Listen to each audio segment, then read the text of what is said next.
ভারতকে উদ্দেশ্য করে ক্রমাগত উস্কানিমূলক মন্তব্য, প্ররোচনামূলক মন্তব্য বাংলাদেশের।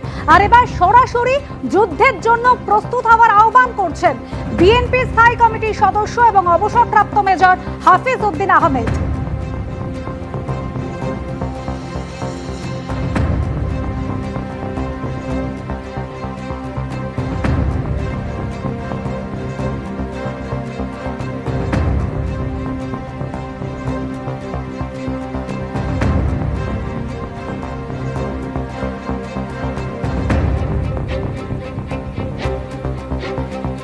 ভারতের মাটিতে এসে যুদ্ধ করার হাস্যকর দাবি করেছেন অবসরপ্রাপ্ত মেজর হাফিজ উদ্দিন আহমেদ। কি বলেছেন আরো একবার শোনাবো।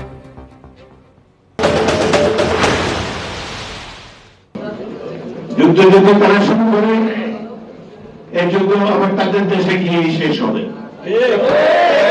আমরা প্রত্যেকটি বাংলাদেশি নাগরিককে সামরিক ট্রেনিং দিয়ে প্রস্তুত করবো যুদ্ধে।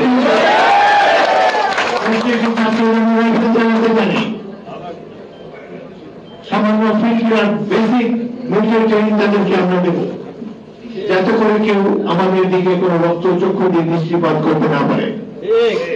আমরা যুদ্ধ করে জয় হয়েছি, চিরকাল জয়ী হবে বাংলাদেশের মানুষ।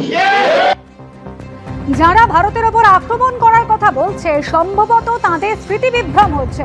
দেশের সরকার না জামাতের মতো সংগঠন আক্রমণের হুমকির নেপথ্যে কারা রয়েছে সেটাই দেখা দরকার, বললেন প্রাক্তন সেনাকর্তা ব্রিগেডিয়ার দেবাশিস দাস।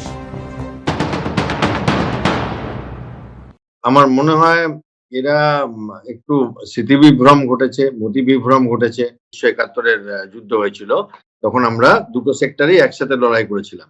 তো এখন সেখান থেকে নতুন তো কিছু হয়নি। তখন খারাপ ব্যাপার ছিল যে আমেরিকা প্রায় আমাদের শত্রু দেশ ছিল।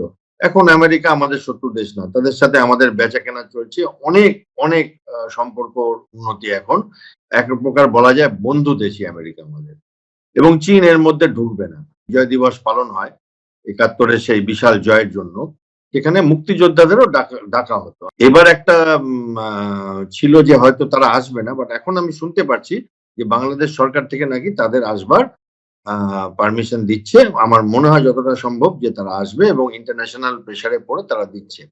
আর এইদিকে কিছু লোক অ্যাটাক করবে বলছে, এরা সরকার থেকে বলাচ্ছে না এরা নিজেরা করছে, না বাংলাদেশ ন্যাশনাল পার্টি জামায়াতের বারবারন্ত দেখে ডেসপারেট হয়ে গেছে, ঠিক বুঝতে পারছি না। বাট এগুলোকে সিরিয়াসলি নেওয়ার দরকার নেই। বাংলাদেশে ক্রমাগতই বাড়ছে ভারত বিদ্বেষ। এবার যুদ্ধের জন্য প্রস্তুত হওয়ার আহ্বান বিএনপির স্থায়ী কমিটির সদস্য এবং অবসরপ্রাপ্ত মেজর হাফিজ উদ্দিন আহমেদের।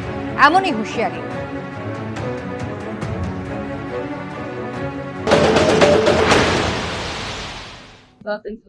যুদ্ধ করা শুরু করে এই যুদ্ধ আবার তাদের দেশে গিয়ে শেষ হবে। আমরা প্রত্যেকটি বাংলাদেশি নাগরিককে সামরিক ট্রেনিং দিয়ে প্রস্তুত করবো যুদ্ধে।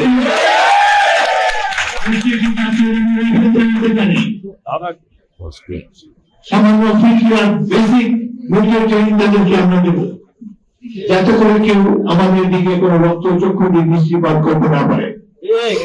আমরা যুদ্ধ করে জয় হয়েছি, চিরকাল জয়ী হবে বাংলাদেশের মানুষ।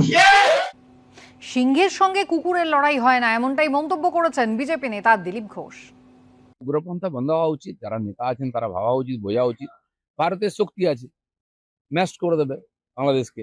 পাকিস্তানকে যদি নাকে খত দিতে পারে, 90,000 সৈন্যকে বন্দি করে আনতে পারে ভারতের সেনা, বাংলাদেশ তো নাস্তা আমাদের। আমরা তো ওই ওদের মতো লোকেদের সঙ্গে লড়তে পারি না। সিংহের সঙ্গে কুকুরের লড়াই কখনো হয় না, হাওয়ায় দেওয়াটাই যথেষ্ট। এখন আদৌ কোনো সামরিক বিভাগ আছে বাংলাদেশের? কোনদিন বাংলাদেশ যুদ্ধ করেছে? চুরি করে ভারতবর্ষে ঢুকে খায়, চুরিকার জিনিস নিয়ে খেয়ে বেঁচে থাকে। তো তার ভিখারিরা অনেক বড় বড় কথা বলে, কিন্তু ফুটপাতেই শুতে হয় ওদের।